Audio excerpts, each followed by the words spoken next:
Hello बच्चों, last video में हमने देखा था कि हमने किस प्रकार तत्वों का इलेक्ट्रॉनिक विन्यास भरा था और उनके ऊपर किस प्रकार आवेश निकाला था। अब उस आवेश का उपयोग करके हम आज की इस वीडियो में अणुसूत्र लिखना सीखेंगे। तो अणुसूत्र के बारे में कुछ नियम हमें ध्यान रखने हैं। वो नियम क्या है कि जब भी अणुसूत्र लिखा जाता है तो पहले हम धनायन का नाम लिखते हैं और उसके बाद हम ऋणायन का नाम लिखते हैं। जैसे कि नमक का फॉर्मूला क्या है, NaCl, जिसे हम क्या बोलते हैं, सोडियम क्लोराइड। तो सोडियम पहले हमने धनायन लिखा और क्लोराइड क्लोरीन क्या है हमारा, ऋणायन। तो हमेशा पहले हम चाहे हिंदी में नाम लिखो चाहे उसका अणुसूत्र लिखो, पहले हम धनायन को लिखते हैं फिर हम ऋणायन को लिखते हैं। अब हम चर्चा करेंगे धनायन के बारे में। जब हम धनायन का नाम लिखते हैं तो उसका नाम हम बिल्कुल सीधा का सीधा ऐसे ही लिखते हैं, उसके नाम में कोई परिवर्तन नहीं करते हैं। तो हमारी सारणी में देखो धनायन कौन कौन से हैं। एक तो हमारा लिथियम है, हाइड्रोजन है, beryllium, boron, carbon, sodium, magnesium, aluminium, silicon, potassium, calcium. तो इसके नाम जब हम लिखेंगे हिंदी में अणुसूत्र का नाम, तो ये नाम हमारा ऐसा कैसा आएगा। जब एक ही तत्व से हमारा धनायन बनता है तो नाम हम ऐसा कैसा लिखेंगे, उनमें कोई परिवर्तन नहीं करेंगे। लेकिन एक से ज्यादा परमाणु मिलकर के कोई धनायन बना रहे हैं तो हम उसके नाम के लास्ट में क्या लगाते हैं, इयम। इयम प्रत्यय लगता है। तो इसका एक ही एग्जाम्पल है जो हमारे काम में आएगा, वो हमारा क्या है, अमोनियम। अमोनियम का फॉर्मूला क्या है, सूत्र क्या है, NH4 और उस पे आवेश क्या आएगा, +1। NH4 का कैसे बना, देखो हमारे NH3 किसका फॉर्मूला है, अमोनिया का। ठीक है, अब इस अमोनिया के अंदर हम एक हाइड्रोजन जोड़ दें +1 वाला। अगर हम इसमें एक हाइड्रोजन जोड़ देंगे तो ये क्या हो गया, NH4+1। ठीक है, तो ये NH4+1 क्या बन गया हमारा, अमोनियम। तो बहुपरमाणुवी धनायन का एक ही एग्जाम्पल हमें ध्यान रखना है, अमोनियम, जिसके बहुत सारे अणुसूत्र हमारे काम में आएंगे। Ammonium chloride, ammonium sulphide, ammonium bromide, इसकी चर्चा हम आगे करेंगे। अब हम बात करते हैं ऋणायन को लिखने की, कि ऋणायन को लिखने के क्या क्या नियम हैं। धनायन के लास्ट में अगर एक ही तत्व से बना है तो हम कुछ नहीं लगाते, पर ऋणायन चाहे एक तत्व से बना हो चाहे एक से अधिक परमाणु से मिलके बना हो, उसके नाम के लास्ट में हम कुछ न कुछ प्रत्यय अवश्य लगाएंगे। जैसे क्या क्या लग सकता है, आइड लग सकता है नाम के लास्ट में, एट लगता है या आइट लगता है। अब हम चर्चा करेंगे एक एक की। सबसे पहले हम आइड की चर्चा करेंगे। अगर एक ही परमाणु से बना हुआ है हमारा ऋणायन तो हम उसके नाम के लास्ट में आइड ही लगाते हैं। जैसे इसके एग्जाम्पल है, क्लोराइड है, ओनली Cl से मिलके बना है। ऑक्साइड है, ओनली ऑक्सीजन से मिलके बना है। इसके ऊपर आवेश 2- होता है, जो हमने यहाँ पे सारणी में चर्चा करी थी लास्ट वीडियो में। नाइट्रोजन में से अगर हम इलेक्ट्रॉन निकाल देंगे, ठीक है, तो क्या बन जाएगा, नाइट्राइट। ठीक है, तो यहाँ पे जो ये सारे जो तीनों हैं वो हमारे क्या है, एक ही परमाणु से बना हुआ ऋणायन, और उसके लास्ट में हमने क्या लगा है, आई। ठीक है, लेकिन एक से ज्यादा परमाणु से मिलकर के ऋणायन बनता है तो उसे हम क्या कहते हैं, बहुपरमाणुवीय ऋणायन या बहुपरमाणुवीय आयन। तो उसके लास्ट में हम आइड, एट और आइट, इनमें से कुछ भी लगा सकते हैं। तो आइड का एग्जाम्पल एक ही है, हाइड्रोक्साइड, OH-, इसके ऊपर -1 आवेश होता है और 1 हम लिखते नहीं है। अगर आवेश 1 होता है तो 1 को हम नहीं लिखते, 1 से ज्यादा होगा तो हम उसकी वैल्यू लिखेंगे। अब ये जो OH-1 हाइड्रोक्साइड है, ये किस किस दो परमाणु से मिलके बना है, एक तो ऑक्सीजन से मिलके बना है और एक हाइड्रोजन से मिलके बना है। अब हम देखें कि इस हाइड्रोक्साइड के ऊपर -1 आवेश कैसे आया। 1% हम एग्जाम में भूल जाएं तो हमें आवेश निकालने का तरीका भी आना चाहिए। देखो हाइड्रोजन के ऊपर आवेश कैसा होता है, +1 होता है, तो प्लस का 1 हो गया। और ऑक्सीजन पे आवेश कैसा है, हाइड्रोजन का आवेश लिख दिया और ऑक्सीजन का आवेश कैसा है -2। तो +1 और -2 कितने हो गए हमारे -1। आंसर क्या आया -1। तो इस प्रकार हाइड्रोक्साइड पे आवेश कैसा हो गया -1। तो बहुपरमाणुवीय ऋणायन के हम आवेश भी ऐसे निकाल सकते हैं। अब हम जिसके नाम के लास्ट में 8 लगता है उसकी चर्चा करते हैं। पहला है हमारा नाइट्रेट। नाइट्रेट का फॉर्मूला क्या है NO3-1। तो हम NO3- लिखेंगे इसको। Sulphate SO4 2-। तो यहाँ पे सल्फेट किससे मिलके बना है सल्फर से और ऑक्सीजन से। नाइट्रेट किससे मिलके बना है नाइट्रोजन से और ऑक्सीजन से।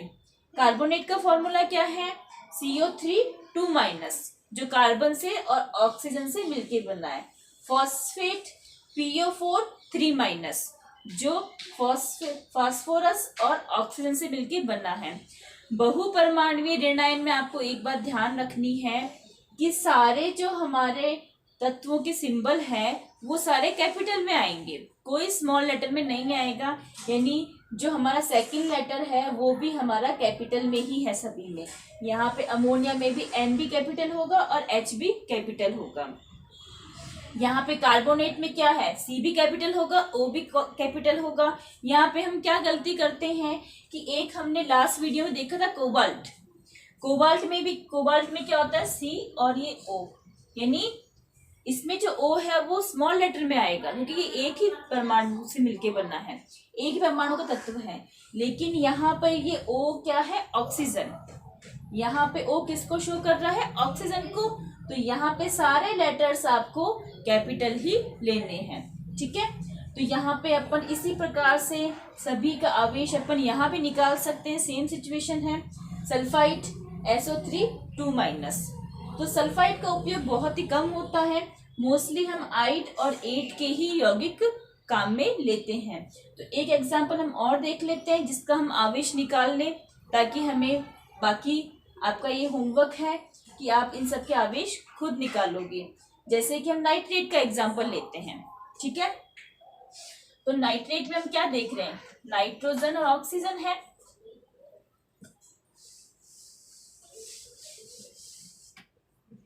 नाइट्रेट किससे मिलके बना है नाइट्रोजन और ऑक्सीजन से। यहाँ पे 3 ऑक्सीजन है। अब इनके ऊपर आवेश देखेंगे। अगर हम इस सारणी में देखते हैं तो नाइट्रोजन पे आवेश -3 है और ऑक्सीजन पे आवेश क्या है -2। दोनों पे माइनस है। अब दोनों पे माइनस कैसे ले सकते हैं, एक को हमें प्लस लेना पड़ेगा। तो जब मैंने आपको बोला था लास्ट वीडियो में बताया था कि रेयर केस में कभी इलेक्ट्रॉन त्याग भी सकते हैं, डिपेंड करता है कि सामने वाला कौन है। यानी अगर सामने वाला इससे ज्यादा पावरफुल है तो वो इसके इलेक्ट्रॉन निकाल भी सकता है। तो यहाँ पर क्या है कि ऑक्सीजन जो है वो नाइट्रोजन से ज्यादा पावरफुल है। पावरफुल का मतलब क्या है कि ऑक्सीजन की विद्युत ऋणता नाइट्रोजन से ज्यादा है, तो ये इसके इलेक्ट्रॉन को अपनी ओर आकर्षित कर लेगा, इलेक्ट्रॉन निकाल देगा। अब ये विद्युत ऋणता की चर्चा हम आगे नेक्स्ट वीडियो में करेंगे। तो इस केस में अपन नाइट्रोजन को कैसा मानेंगे धनावेश वाला। तो यहाँ पे नाइट्रोजन पे आवेश क्या हो गया +5 और ऑक्सीजन पे आवेश कैसा हमारा -2 और यहाँ पे ऑक्सीजन कितने हैं हमारे 3। तो इस एक ऑक्सीजन पे 2 आवेश है और 3 ऑक्सीजन है, तो टोटल हमारे पास माइनस की वैल्यू कितनी होगी 6, प्लस का 5 और माइनस का 6, टोटल कितना हो गया हमारा ओवरऑल -1। तो इस प्रकार हमने देखा कि नाइट्रेट के ऊपर हमारा आवेश कितना हो गया -1। ऐसे ही हम सल्फेट की भी चर्चा कर सकते हैं। सल्फेट में देखें हम SO4, इसके ऊपर 2- है आवेश। सल्फर, तो यहाँ पे भी हम देखेंगे कि सल्फर जो है उसके ऊपर -2 भी होता है, +6 भी होता है। लेकिन यहाँ पे ऑक्सीजन जो है उसकी विद्युत ऋणता सल्फर से ज्यादा है, ठीक है। तो इस केस में क्या होगा सल्फर अपने 6 इलेक्ट्रॉन त्याग देगा। तो सल्फर पे आवेश कितना हो गया +6। ऑक्सीजन, एक ऑक्सीजन के ऊपर -2 आवेश होता है और यहाँ पे टोटल कितने ऑक्सीजन है हमारे पास में 4, ठीक है। तो -2 को मल्टीप्लाई किया 4 से तो क्या आ गया -8। तो प्लस के 6 और माइनस के 8, तो ओवरऑल क्या रिजल्ट हो गया हमारा -2। तो इस प्रकार हमने क्या देखा कि सल्फेट के ऊपर क्या आवेश आ गया -2। तो बचे हुए जो है कार्बोनेट और फॉस्फेट, उन पे भी आप आवेश निकाल सकते हो, सेम प्रोसेस है आपका। तो मान लो एग्जाम में या कभी हमें कंफ्यूजन हो जाए कि इस पे आवेश क्या होगा, प्लस है कि माइनस है, 1 है कि 2 है, तो इस तरीके से हम एक बार क्रॉस चेक कर सकते हैं। अब यहाँ पे अपन कुछ एग्जाम्पल्स हैं जिनके द्वारा हम अणुसूत्र लिखना सीखेंगे। सबसे पहला है हमारा हाइड्रोजन क्लोराइड। तो अभी हमने चर्चा करी थी कि सबसे पहले हम धनायन का नाम लिखेंगे और फिर हम ऋणायन का नाम लिखेंगे, चाहे आप हिंदी में लिखो चाहे उसका अणुसूत्र का नाम लिखो। तो यहाँ पे हाइड्रोजन हमारा धनायन होगा और क्लोराइड हमारा ऋणायन होगा। क्लोराइड का मतलब क्या है, क्लोरीन। तो यहाँ पे हम क्या करेंगे, सबसे पहले इनको आवेश के साथ में इनका लिखेंगे नाम। तो हाइड्रोजन का सिंबल क्या हो गया हमारा H, और इस पे आवेश कितना हो गया हमारा +1। तो 1 हम लिखते नहीं है, ओनली हम प्लस ही लिखेंगे। क्लोराइड यानी क्लोरीन हमारा है Cl, और इस पे आवेश हो गया हमारा -1। अब हम तुरंत कैसे पता करेंगे कि इस पे +1 है या -1 है, तो अभी हम टेबल में लास्ट वीडियो में डिस्कस कर चुके हैं। फिर भी हमें अगर प्रैक्टिस नहीं है तो हम क्या करेंगे, इनका फटाफट परमाणु क्रमांक याद करेंगे। तो क्लोरीन कितने नंबर पे आता है हमारा, 17 नंबर पे, ठीक है। तो इलेक्ट्रॉन कैसे भरेंगे, 2 8 10 हो गए, फिर हो गए 7, यानी अब इसमें 8 भरने अपने को, 8 इलेक्ट्रॉन करने के लिए 1 ग्रहण करेगा। तो इस प्रकार फटाफट हम इस पे आवेश निकालेंगे कि इस पे आवेश कितना आएगा हमारा -1। दोनों के ऊपर सेम आवेश होता है तो हम इनके आवेश को कैंसिल कर देते हैं, ठीक है। और इसका सूत्र क्या हो जाएगा हमारा HCl। तो यहाँ पे L हमारा स्मॉल लेटर होगा और C और H है जो हमारे कैपिटल में होंगे। नेक्स्ट एग्जांपल लेते हैं हमारा सोडियम सल्फाइड। सल्फाइड का मतलब क्या है, सल्फर। तो अपन यहाँ पे इनके सिंबल लिखेंगे। सबसे पहले सोडियम का सिंबल क्या हो गया Na, सल्फर का सिंबल क्या हो गया S। अब मुझे क्या करना है, इन पे आवेश निकालना है। तुरंत आवेश कैसे निकालेंगे, सोडियम का परमाणु क्रमांक हमें याद है, परमाणु क्रमांक सोडियम का 11 होता है।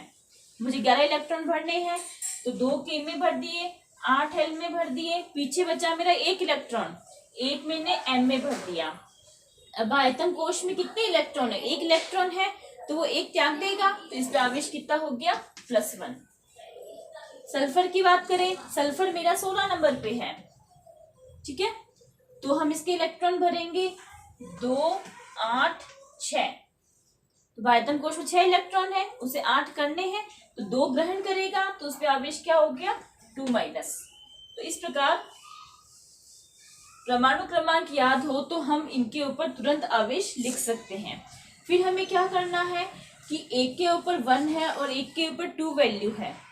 तो आवेश जब अलग अलग होते हैं दोनों के ऊपर, तो हम क्या करते हैं, इनके आवेश क्रॉस कर लेंगे, क्रॉस ओवर करेंगे, यानी सल्फर के ऊपर जो आवेश है वो सोडियम के नीचे चला जाएगा और सोडियम के ऊपर जो आवेश है वो सल्फर के नीचे चला जाएगा, ठीक है।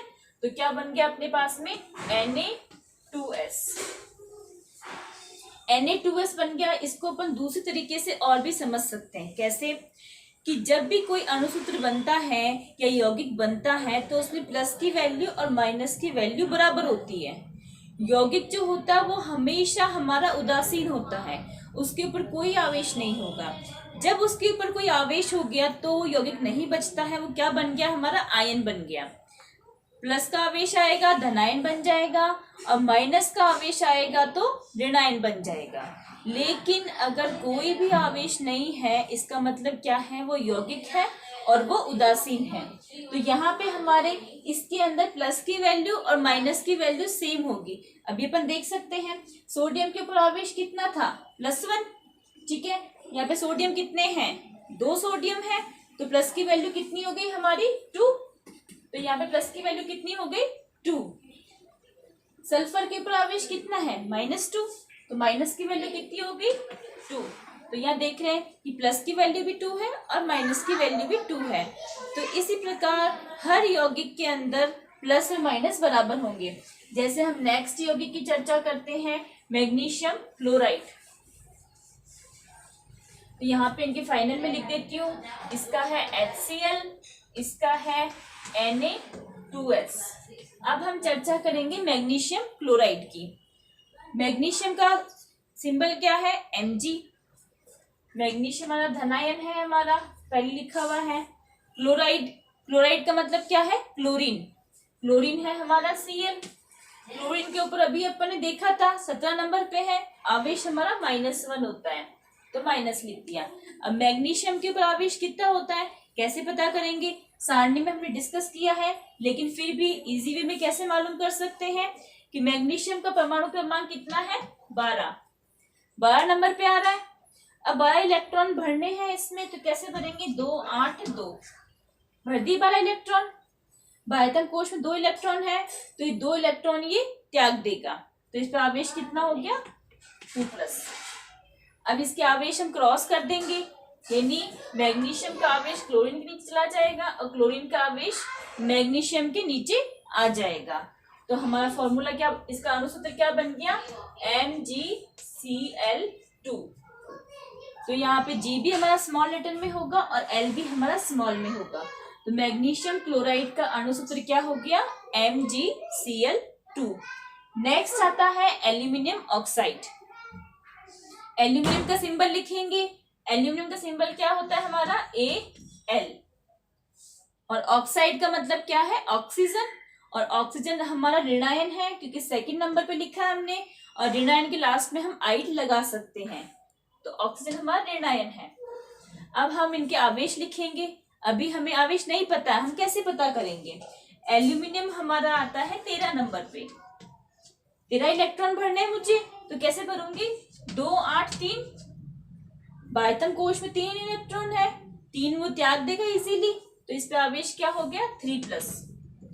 ऐसे ऑक्सीजन, ऑक्सीजन आता है हमारा 8 नंबर पे, इलेक्ट्रॉन भरेंगे 2 6। बाह्यतम कोश में कितने इलेक्ट्रॉन होते हैं? 8 होते हैं। इसके ऋणायन है, यानी इलेक्ट्रॉन ग्रहण करेगा, तो 8 लाने के लिए उसे कितने ग्रहण करने पड़ेंगे? 2। तो इस पे आवेश कितना हो गया? 2-।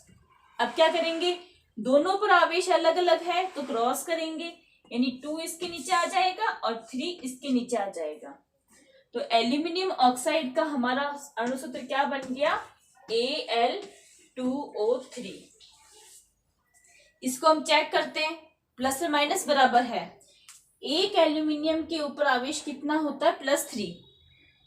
तो 2 एल्यूमिनियम है यहाँ पे, तो टोटल प्लस की वैल्यू कितनी हो गई हमारी? 6। एक ऑक्सीजन के ऊपर आवेश कितना है? -2, और यहाँ पे ऑक्सीजन कितने हैं? 3, तो टोटल माइनस की वैल्यू कितनी हो गई हमारी? -6। तो यहाँ देखा हमने, इसकी वैल्यू कितनी हो गई? -6। तो यहाँ पे भी हमारी प्लस की वैल्यू और माइनस की वैल्यू दोनों हमारी सेम है, तो हमारा जो यौगिक है वो कैसा है? हमारा उदासीन। नेक्स्ट एग्जाम्पल आता है हमारा कैल्शियम ऑक्साइड। कैल्शियम का फॉर्म सिंबल लिखते हैं अपन Ca। ऑक्साइड यानी ऑक्सीजन, O। ऑक्सीजन पे आवेश अभी हमने चर्चा करी थी, -2 होता है, तो यहाँ पे लिख देते हैं -2। कैल्शियम की बात करें, उस पे आवेश फटाफट निकालो। कैल्शियम है हमारा 20 नंबर पे, इलेक्ट्रॉन भरेंगे तो कैसे भरेंगे? 2, K में 2, L में 8, M में 8 और N में 2। तो बाह्यतम कोश में कितने इलेक्ट्रॉन आ गए? 2 इलेक्ट्रॉन। तो 2 इलेक्ट्रॉन त्याग देगा और इस पे आवेश क्या हो गया? 2+। तो यहाँ पे हमने क्या देखा कि दोनों के ऊपर सेम सेम आवेश है, इस पे 2+ है और इस पे 2- है। तो जब सेम आवेश होते हैं तो वो आपस में कैंसिल हो जाते हैं, इनको हम कुछ नहीं लिखते हैं, तो इसका सूत्र क्या हो गया? CaO। इस केस में हम इन आवेश को क्रॉस नहीं करेंगे। इसका सूत्र अगर हमने ऐसे लिख दिया Ca2O2, तो ये पूरा गलत है 100%। तो इसलिए सेम आवेश होने पर हम इनके आवेश हटा देंगे और फॉर्मूला हो जाएगा हमारा CaO। देखो बच्चों, अभी जो अपन ने एग्जाम्पल्स देखे थे वो सारे कौन से थे? हमारे एक परमाणुवीय आयन के। अब हम चर्चा करेंगे ये बहुपरमाणुवीय ऋण आयन के एग्जाम्पल। इसको थोड़ा लिखने में अपने सावधानी रखनी पड़ती है। एक एक एग्जाम्पल हम एक्सप्लेन करेंगे तो आपको मालूम चल जाएगा कि हमें क्या क्या बातें ध्यान रखनी है। सबसे पहले आता है हमारा कैल्शियम हाइड्रोक्साइड। तो हम क्या करेंगे, इनके सिंबल लिखेंगे। तो कैल्शियम का होता है Ca, इसके ऊपर आवेश कौन सा होता है हमारा 2+। अभी चर्चा करी थी हमने आवेश कैसे निकालने। परमाणु क्रमांक लिखो और तुरंत उनका इलेक्ट्रॉनिक विन्यास लिख दो, तो हमें बाह्यतम कोश में इलेक्ट्रॉन मालूम चल जाएंगे और उस प्रकार हम इसमें धनायन होगा कि ऋणायन होगा पता कर सकते हैं। हाइड्रोक्साइड, हाइड्रोक्साइड पे क्या का फॉर्मूला क्या है? OH-1। ठीक है, तो अब हमें आवेश क्या करने, क्रॉस करने। इसका आवेश इसके नीचे लेके जाएंगे और इसका आवेश इसके नीचे लेके जाएंगे। तो 1 यहाँ आएगा कैल्शियम के नीचे, और 1 हम लिखते नहीं है, और 2 कहाँ जाएगा? हाइड्रोक्साइड के नीचे। तो मोस्टली हम क्या करते हैं कि जो ये 2 लिखते हैं वो अपन यूं लिख देते हैं, लेकिन ये गलत है। गलत क्यों है? क्योंकि ऐसे अगर आपने 2 लिखा तो इसका मतलब क्या है कि ये 2 किसके साथ है? हाइड्रोजन के साथ है ओनली, ऑक्सीजन के साथ में नहीं है। लेकिन यहाँ पे क्या है कि जो OH है ये हमारा पूरा एक ही माना जाएगा, इसको हम अलग अलग नहीं कर सकते हैं। तो कुछ भी जोड़ेंगे तो पूरा जो भी जुड़ेगा दोनों के साथ जुड़ेगा। तो इसके लिए हम क्या करेंगे कि ये 2 है, ये O के साथ भी आए और H के साथ भी आए। तो इसके लिए हम इन दोनों को कोष्टक में बंद कर देंगे इस प्रकार। और फिर यहाँ पे हम 2 लिखेंगे, तो ये 2 क्या हो गया हमारा? दोनों के लिए हो गया, ऑक्सीजन के लिए भी हो गया और हाइड्रोजन के लिए भी हो गया। तो ये हमारा बिल्कुल सही है। और इसको हम क्या पढ़ेंगे? CaOH whole twice. 2 को हम ट्वाइस पढ़ते हैं, 3 आता है तो हम थ्राइस पढ़ते हैं, और कोष्टक को हम क्या बोलते हैं? होल बोलते हैं। तो हमारे कैल्शियम हाइड्रोक्साइड का फॉर्मूला क्या हो गया? इसका अणुसूत्र क्या हो गया? CaOH whole twice. इसी प्रकार नेक्स्ट आता है हमारा सोडियम नाइट्रेट। नेक्स्ट है हमारा सोडियम नाइट्रेट। सोडियम का सिंबल Na, इस पे आवेश हमारा +1। Nitrate NO3 -1। अब यहाँ पे क्या है कि दोनों पे सेम आवेश है, तो सेम आवेश होने पर हम इनके साथ में कोई चेंज नहीं करेंगे और यहाँ बहुपरमाणुवीय ऋणायन को भी कोष्टक में बंद नहीं करेंगे। तो ये हम इसका जो फॉर्मूला लिखेंगे वो एज इट इज ऐसा ही होगा। क्या होगा? NaNO3। ठीक है, नेक्स्ट हमारा आता है सोडियम कार्बोनेट। सोडियम का सिंबल Na, आवेश हमारा +1। कार्बोनेट का क्या हो गया? CO3 2-। तो यहाँ पे क्या होगा? आवेश क्रॉस होएंगे, कार्बोनेट सोडियम के नीचे आ जाएगा और 1 है जो हमारा CO3 के नीचे आ जाएगा। तो 1 को तो हम लिखते नहीं है, तो हमें बहुपरमाणुवीय कार्बोनेट ऋणायन को कोष्टक में बंद करने की जरूरत नहीं है। कोष्टक में बंद हम तभी केस में करेंगे जब हमारी वहां पे संख्या 1 से ज्यादा हो।